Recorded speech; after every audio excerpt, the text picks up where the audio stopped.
N'état de plus ardent, viens, n'état de plus dans ton cœur, viens, tel que tu es ardent, viens.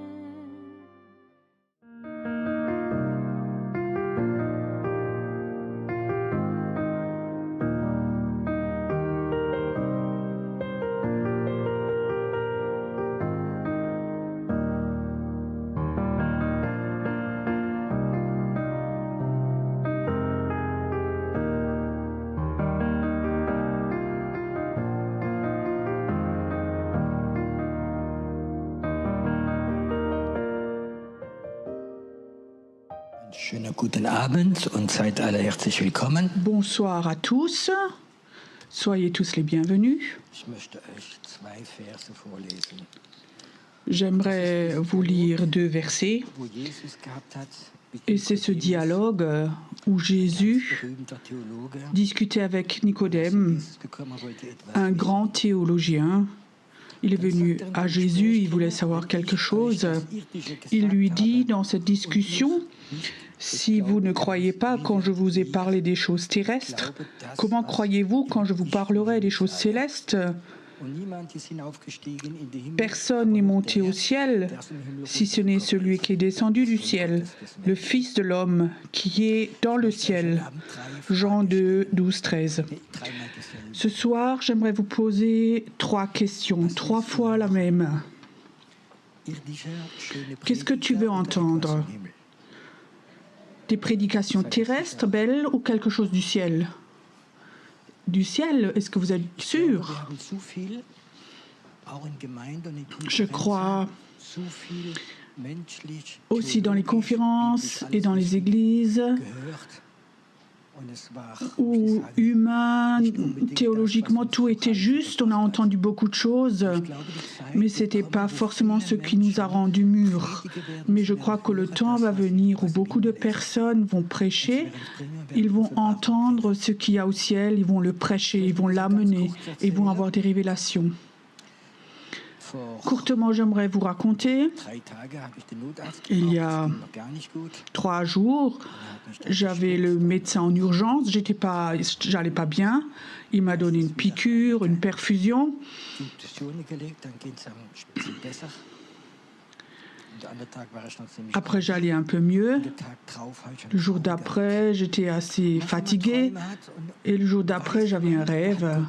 Et parfois, quand nous avons des rêves, on sait Dieu a parlé. Und ich habe so einen Traum Mais gehabt, on ne les comprend pas ich habe forcément. den Eindruck, ich Vous bin in connaissez Pertisau, ça ? ich gehe Et j'avais comme ça spazieren. un rêve. J'avais l'impression d'abord que j'étais à Pertisau, je vais me promener.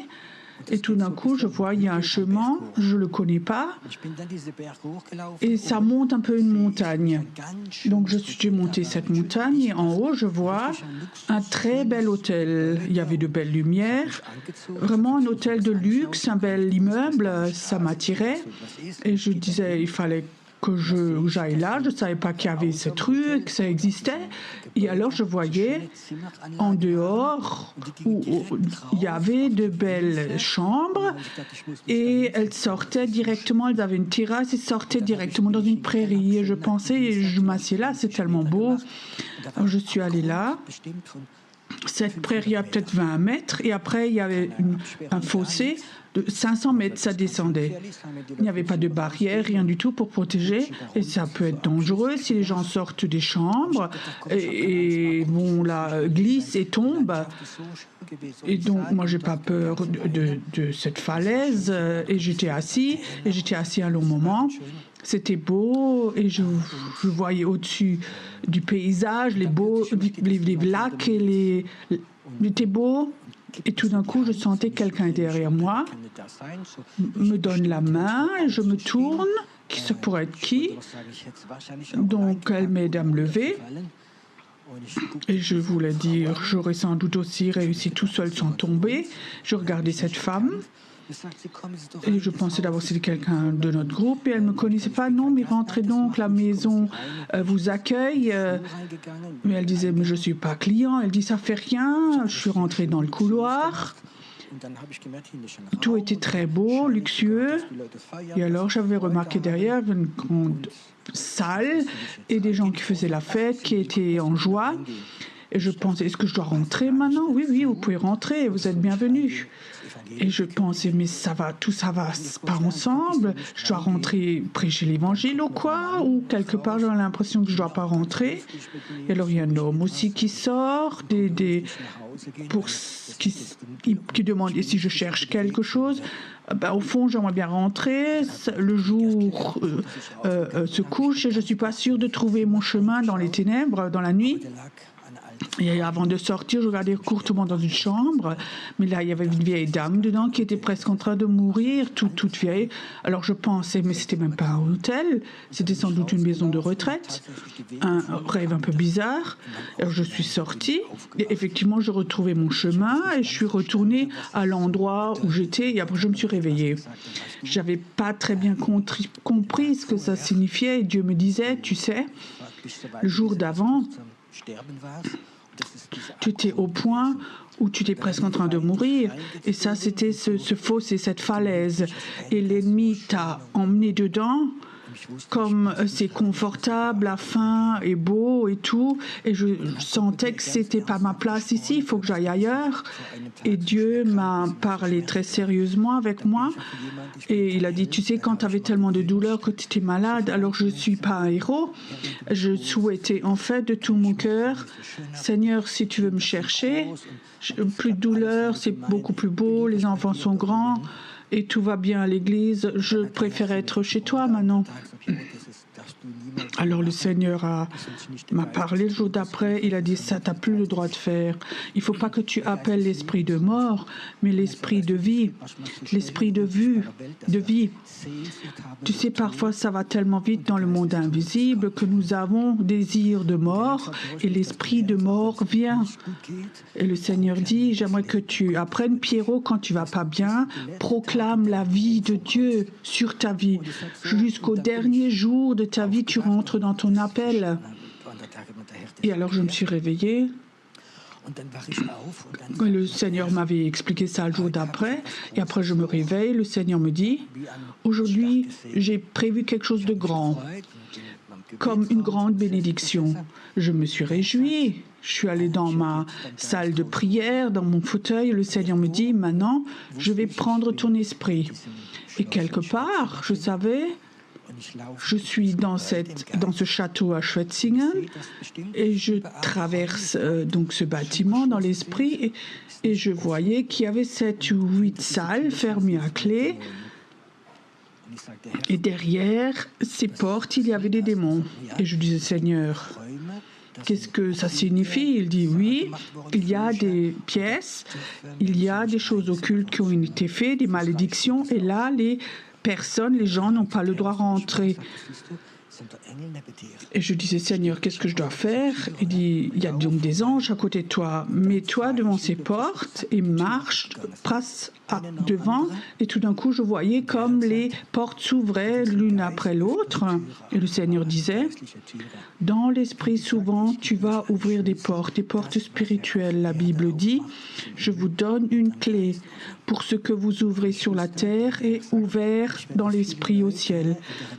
Je savais que le Seigneur dit, je vais appeler beaucoup de personnes et ils vont entendre des messages du ciel, ils vont avoir cette foi et ils vont avoir cette autorité et ils vont apprendre dans le monde invisible à recevoir de l'autorité. Mais là, il était écrit, personne ne peut parler du ciel quand on n'était pas au ciel. Et le Seigneur me dit, il y a 2 jours, tu étais tout près. Dit le Seigneur. Et alors, on a commencé à parler de mourir, de la mort. Et il dit, tu sais, Beaucoup d'entre vous ont sans doute un appel. Nous avons un désir d'aller dans ce niveau-là. Mais le Seigneur dit, ça coûte un prix, il y a un temps de mort avant. Je ne sais même plus où c'était l'année dernière en Tunisie ou ailleurs. Quand je prêchais, pendant un court instant, il y a une femme qui venait vers moi. Après le culte, jeune, elle était vraiment touchée et elle me dit, Pierrot, je comprends ce que tu vis. Et je ne sais plus s'il y a 2 ou 3 semaines, j'ai perdu mon enfant qui avait 6-7 ans. Et pendant que cette sœur me parlait, je sentais cette mort, je sentais cette douleur. Je ne sais pas si vous savez qu'il y a quelque chose de pire pour une maman que de perdre son enfant. Je sentais cette douleur, cette mort qui était là. Je ne pouvais même pas correctement parler parce que je sentais cette mort qui était encore là. Et le Seigneur dit, je vais fortement utiliser cette femme dans le monde invisible, à aller dans le monde invisible pour qu'elle soit, des messages du ciel viennent chez elle. Ça m'avait vraiment touchée et j'avais l'impression où Dieu dit ce soir, il ne suffit pas d'avoir un appel, il ne suffit pas de le vouloir, mais il y a aussi cette mort qui va venir. Et ça ne veut pas forcément dire que quelqu'un meurt de la famille, enfant ou quelqu'un, il y a d'autres morts. Et sans doute, beaucoup d'entre vous ont vécu des choses et j'aimerais vous dire un exemple.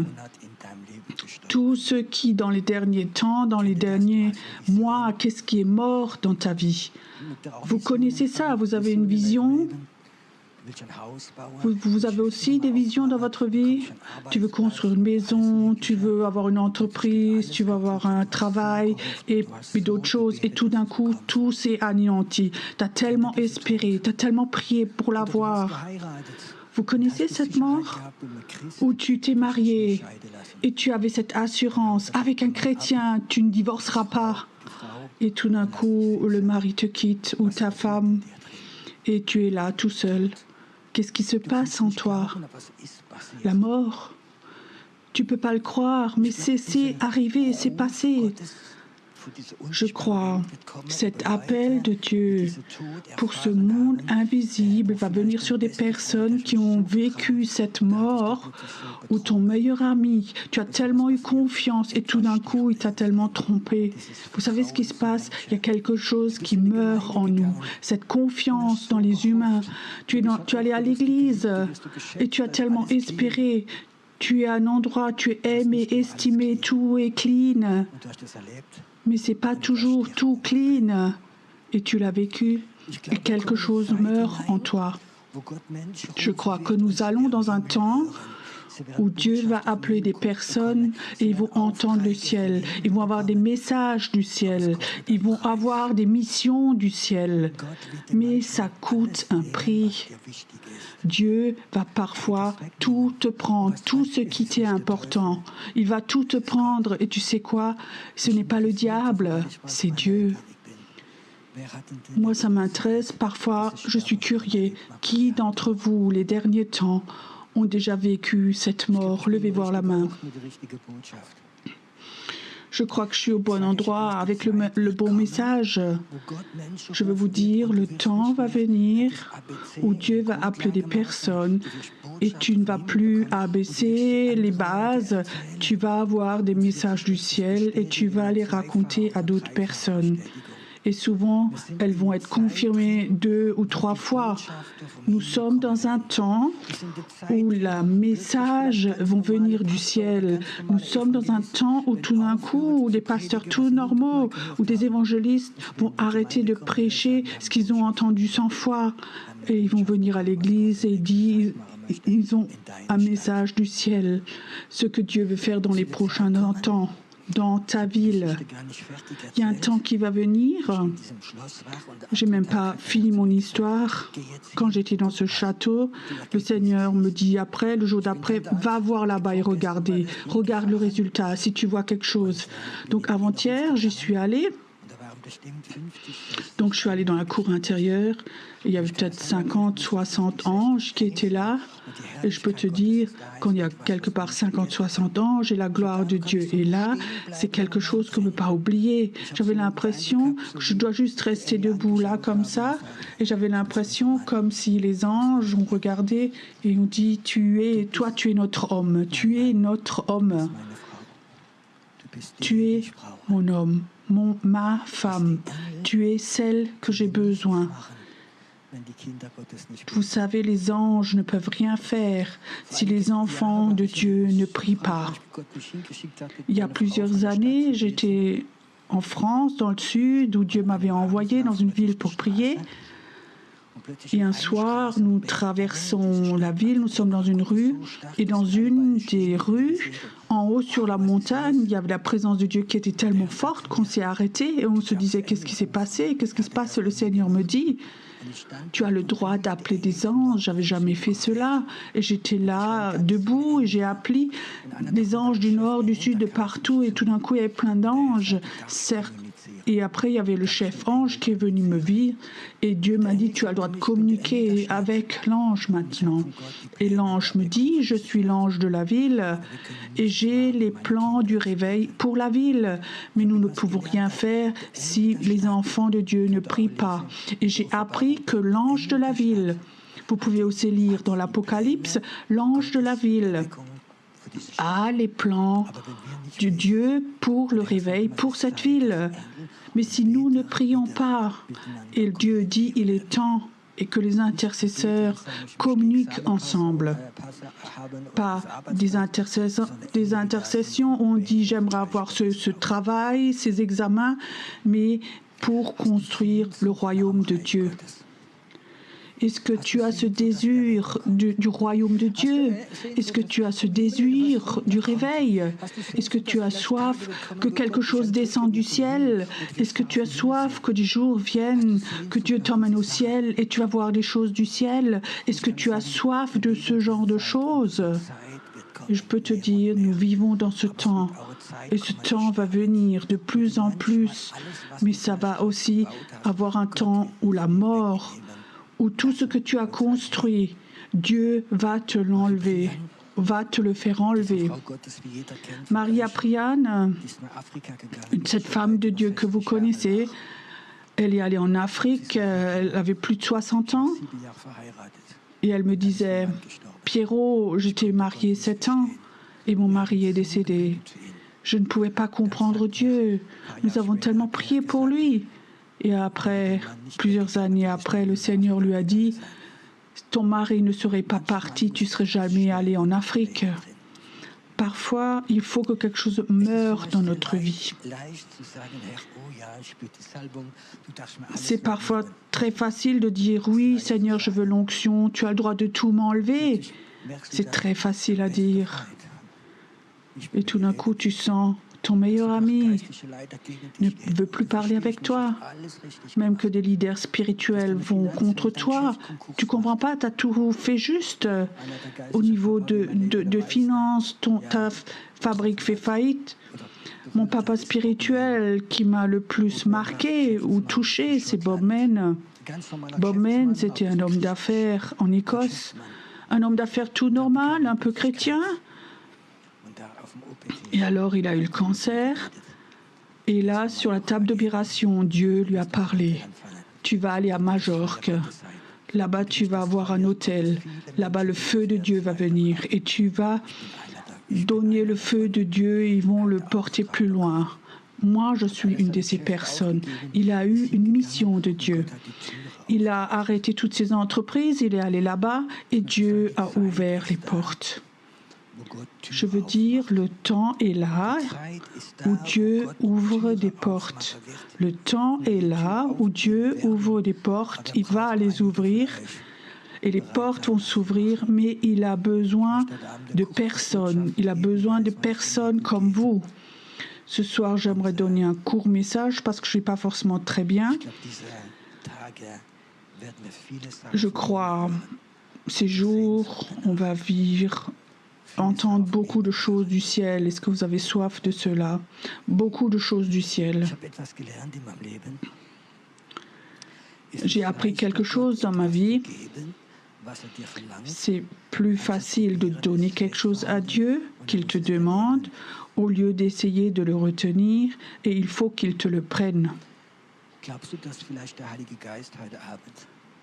Est-ce que tu crois que le Saint-Esprit, aujourd'hui, voudrait te parler, et qu'il te parle, et qu'il dit « Écoute, j'aimerais avoir ceci de toi.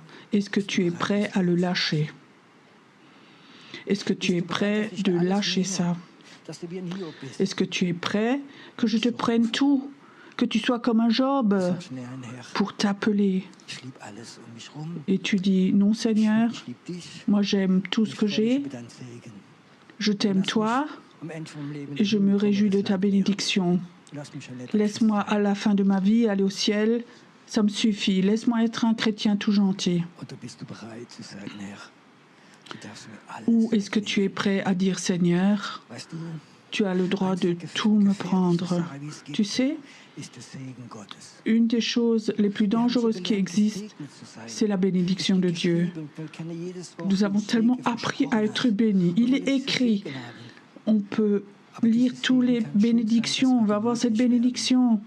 Mais cette bénédiction peut être la cause que nous sommes confortables.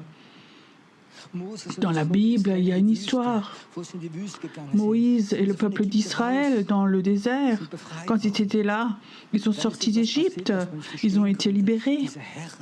Et alors quelque chose s'est passé qu'on ne pouvait pas comprendre. Les maîtres ont lâché leurs esclaves, ils leur ont donné de l'or, de l'argent. Et tu sais quoi? Avec cet argent et cet or, ils ont fait un veau d'or et ils l'ont adoré. Et ça, c'est la cause qu'ils ne sont pas allés dans le pays promis.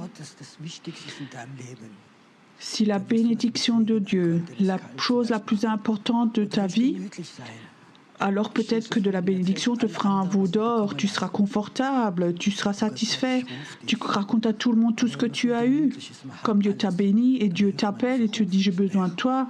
Mais quand on est comme ça tellement à l'aise, on n'entend plus son appel, ou d'aller dans le surnaturel, dans les choses nouvelles, d'avoir des messages du ciel. Ça signifie que souvent il y a une mort qui se passe. Je suis prêt à tout donner, à tout te donner. La chose la plus importante, c'est construire le royaume de Dieu. Tu ne vis pas pour cette terre seulement, mais pour l'éternité. Quand nous avons compris quelque chose, ce qui est sur la terre, c'est pas tellement important. Mais j'aimerais maintenant d'abord prier pour les personnes qui les derniers temps ont vécu cela. Une douleur très profonde. Tu as perdu quelque chose, une personne, une vision, un espoir, quelque chose dans ta famille, ou peut-être tu as tellement prié pour une personne et elle est morte. Cette déception, cette flèche est plantée en toi. Et Dieu dit, je suis prêt ce soir, cette flèche de la déception, de la retirer.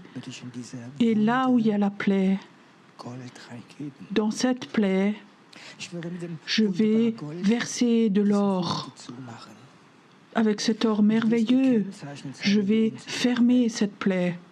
Et tu vas être signé dans le monde invisible, marqué. Et ces anges vont voir l'or en toi. Écoute, si tu es là ce soir, ou chez toi à la maison, et tu as vécu cela, tu as vécu que quelque chose en toi, cette mort, cet esprit de mort, tu as perdu quelque chose.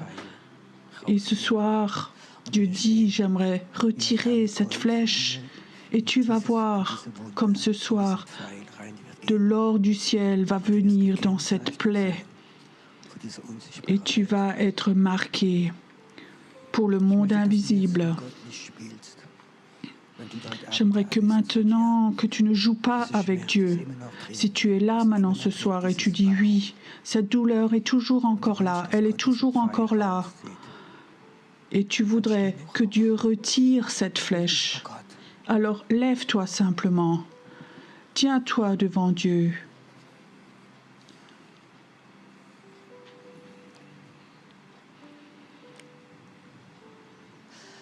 Vater im Himmel, du siehst, wie viele Menschen da Père au sind. ciel, tu Wir vois haben ein Stück Tod in ihnen combien de drin. personnes sont là Wo passiert ist et ils ont un morceau de mort en eux diese Niederlage. qui s'est Ich möchte, dass du jetzt kommst.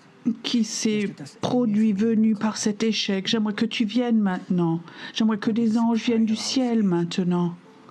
Möchte ich, Et dass où là où ces flèches vont sortir, j'aimerais que de l'or pur maintenant coule dans les plaies. Dans ces plaies, dans ces déceptions, que l'or rentre dedans. Que ce soir, que quelque chose se passe, qu'il soit marqué dans le monde invisible. Aussi, ce qui s'est passé peut-être il y a des années, c'est toujours encore en toi. Dieu voudrait enlever ces déceptions.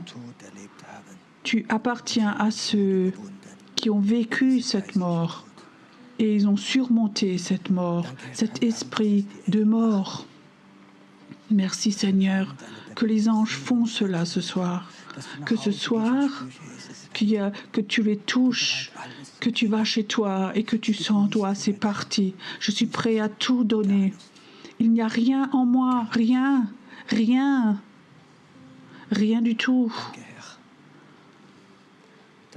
Merci Seigneur, que là où certaines plaies ont amené l'amertume, que ce soit effacé. Et il y a une paix merveilleuse qui vient maintenant, une onction prophétique et une onction prophétique au nom de Jésus. Élève tes mains maintenant vers ton Dieu et reçois. Et reçois. Et reçois. Maintenant, inspire. Je sais que l'or n'a pas d'odeur, mais cet or de Dieu, cet or vient du ciel et l'or sent comme le ciel. Certains vont sentir ces parfums maintenant, comme une odeur très agréable qui vient du ciel, qui vient du ciel. Ayons un moment où nous recevons et ayons encore un moment d'adoration maintenant.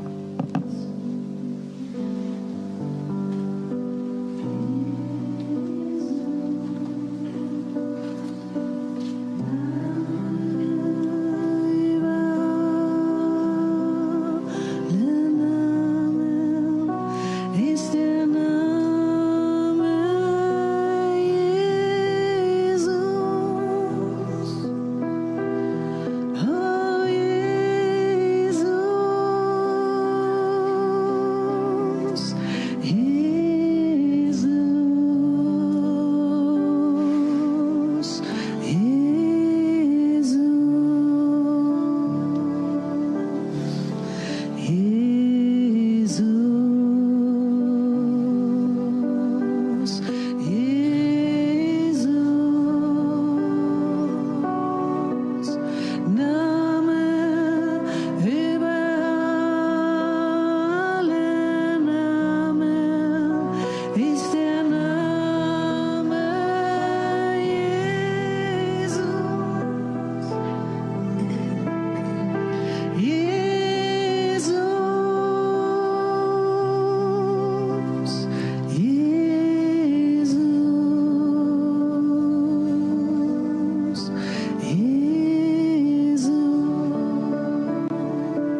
Als Gisela eben gesungen hat, in Herrlichkeit, habe ich im Geist gesehen, wie Jesus auf dem Thron sitzt mit seinen himmlischen Heerscharen.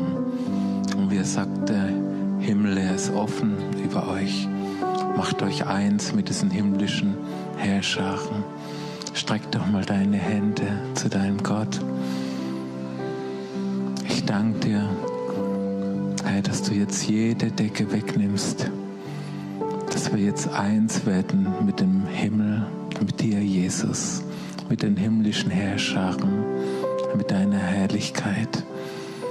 Herr, die Zeit des Himmels, sie kommt, auch im Lobpreis, himmlischer Lobpreis, wo wir eins sind mit dir. Lass es uns nochmal singen in Herrlichkeit.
dir, dass in deiner Herrlichkeit Raum und Zeit vergehen. Danke, dass du da bist mit deiner Herrlichkeit und gleichzeitig sind wir bei dir in deiner Herrlichkeit. Ich bete, dass in diesen Tagen Raum und Zeit vergehen, weil deine Herrlichkeit da ist, weil der Himmel die Erde berührt. Wir wollen dir die Ehre geben, wir wollen dich anbeten. Mitten in dieser Anbetung werden Raum und Zeit vergehen und das Himmlische wird offenbar für deine Gemeinde in dieser Zeit. Wir sind dazu berufen, in deiner Herrlichkeit zu sein. Lass uns nochmal danach ausstrecken in Herrlichkeit. In Herrlichkeit, in Herrlichkeit, in Herrlichkeit, deine Herrlichkeit, in Herrlichkeit, in Herrlichkeit, in Herrlichkeit, Herrlichkeit, in Herrlichkeit, in Herrlichkeit, Herrlichkeit, in Herrlichkeit, deine Herrlichkeit, Herrlichkeit, in Herrlichkeit, in Herrlichkeit, Herrlichkeit, in Herrlichkeit, in Herrlichkeit. Oh, wir beten an, wir beten an, wir beten an, wir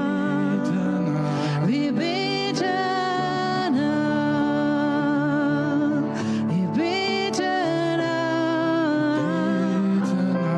wir beten an, wir beten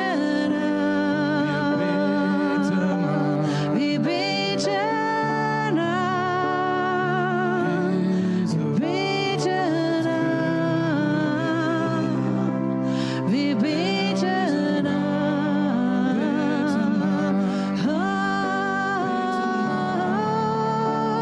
beten an, wir beten an,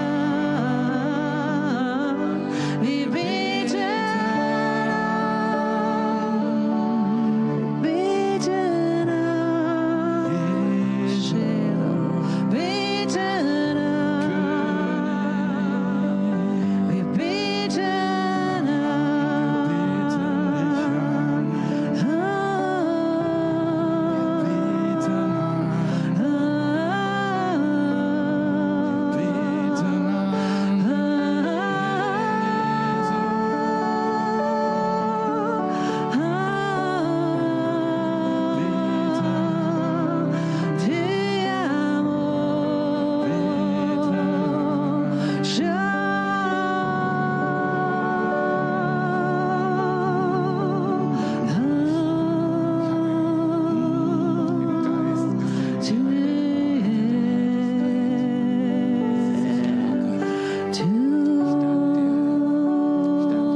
weiter, der König kommt.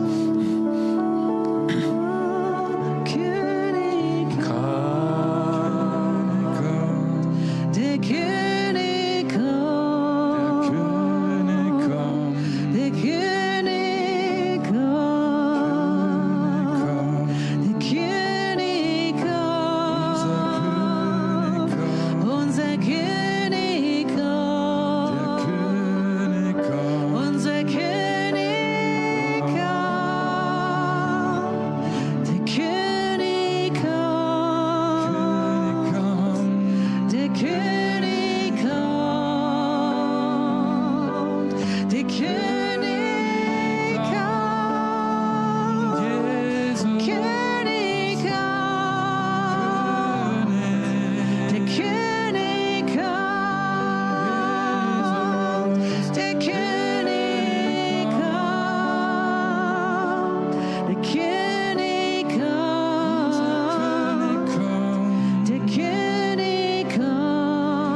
Danke, dass Raum und Zeit vergehen an diesem Ort. Halleluja, wir werden dich sehen in Herrlichkeit. Du bist der König, der bald kommt. Du bist hier mitten unter uns. Dein Reich, deine Herrlichkeit soll diesen Raum erfüllen, dieses ganze Wochenende. Danke, dass die Botschaft des Himmels durchbrechen wird. Danke, dass himmlische Träume durchbrechen werden.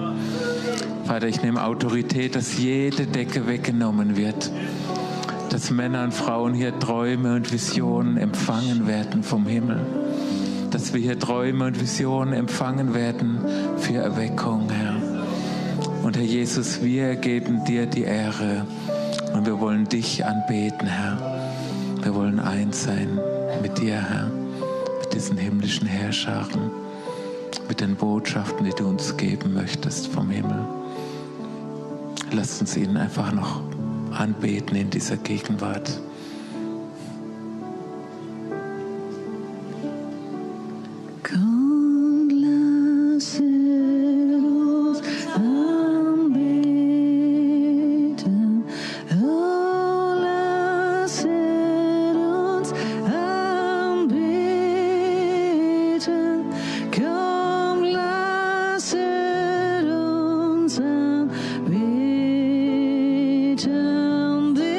Den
würdig ist das Lamm, denn du bist heilig. Heilig bist du, Herr, der Allmächtige. Würdig ist das Lamm, würdig ist das Lamm, denn du bist heilig. Heilig ist der Herr, der Allmächtige. Würdig ist das Lamm, würdig ist das, denn er ist herrlich. Du bist herrlich, herrlich. Oh, ist der Herr, der Allmächtige. Würdig ist das Lamm, würdig ist das Lamm, denn er ist herrlich, herrlich. Oh, ist der Herr, der Allmächtige. Würdig ist das Lamm, würdig ist das Lamm, du bist herrlich, herrlich. Oh, bist du Herr, der Allmächtige. Würdig ist das Lamm, würdig ist das Lamm. Amen.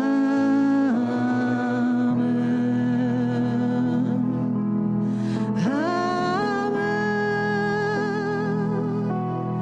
Ist der Herr, der Allmächtige. Würdig ist das Lamm, würdig ist das Lamm.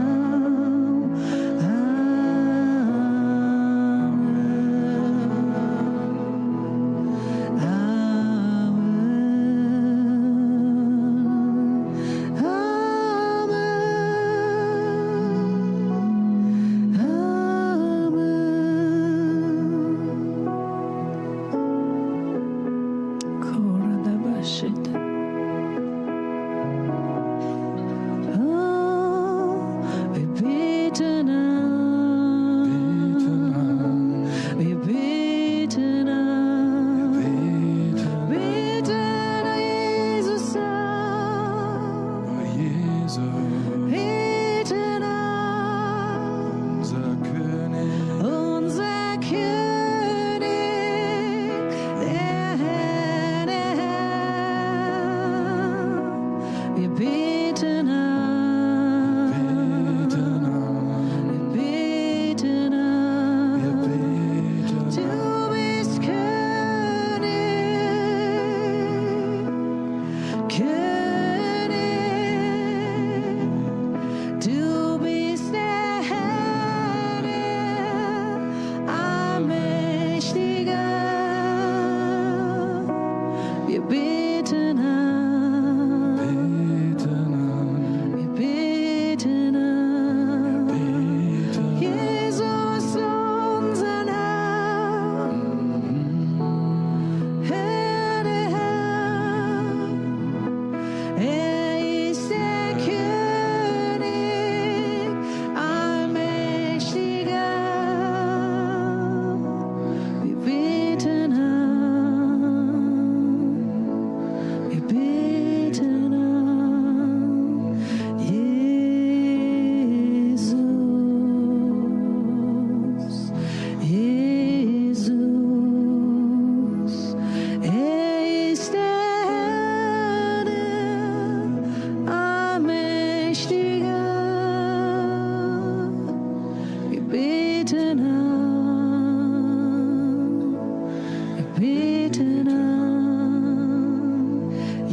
proklamiert das mal über die ganzen Pfingsten. Halleluja. Halleluja. Halleluja. Unser Gott ist gut. Oh, Halleluja. Halleluja. Halleluja.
Ich lieb dich, Jesus.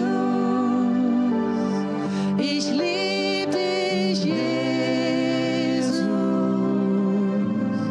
Ich lieb dich, Jesus. Ich lieb dich, Jesus. Ich lieb dich, Jesus. Ich lieb dich, Jesus. Ich lieb dich, Jesus. Ich lieb dich, Jesus. Sei willkommen. Sei willkommen. Sei willkommen. Sei willkommen. Du darfst es auch gern zu deinem Nachbarn singen. Sei willkommen. Sei willkommen. Sei willkommen. Sei willkommen. Vielleicht streckt ihr die Hände aus fürs Internet und sagt einfach, seid willkommen, Internet. Alle, die ihr zugeschaltet habt, dass wir eine Einheit werden in diesem Raum mit dem ganzen Internet, World Wide Web. Sei willkommen. Sei willkommen.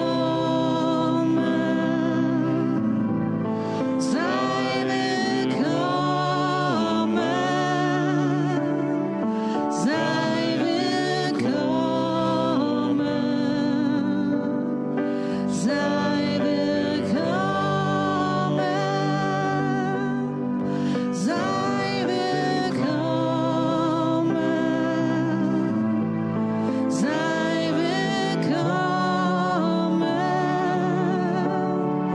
Sei willkommen. Halleluja. Halleluja.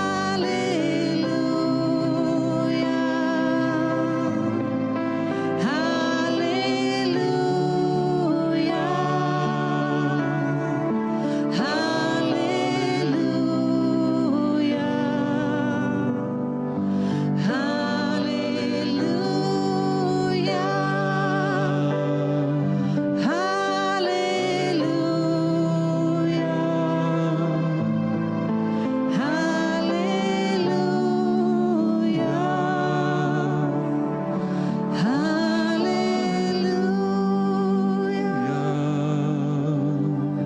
Danke, Jesus. Danke, Jesus. Danke, Jesus. Danke, Jesus. Danke, Jesus. Danke, Jesus. Danke, Jesus. Danke, Jesus. Heiliger Geist. Heiliger Geist. Du bist willkommen hier bei uns. Heiliger Geist, Heiliger Geist, du bist willkommen hier bei uns. Wisst ihr, dass Pfingsten eigentlich die Zeit vom Heiligen Geist ist? Pfingsten ist die Zeit vom Heiligen Geist. Heiliger Geist, Heiliger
Amen, Amen, Amen.